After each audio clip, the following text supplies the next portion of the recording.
আসসালামু আলাইকুম। আমি মোহাম্মদ সানোয়ার শাহাদাত ট্রাভেল গেটের পক্ষ থেকে আপনাদের সকলকে জানাচ্ছি শুভেচ্ছা।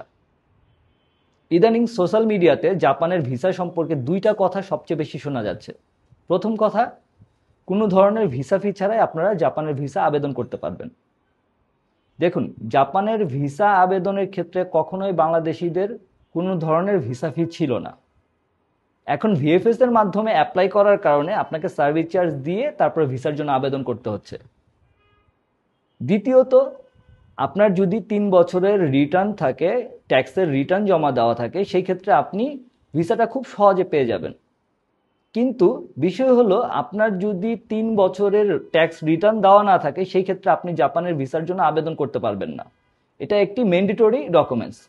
সো যারা এইসব সোশ্যাল মিডিয়ার কথা শুনে জাপানের ভিসার জন্য অ্যাপ্লাই করতে চাচ্ছেন, তারা একটু বুঝে শুনে ভিসার জন্য আবেদনের চিন্তা করবেন।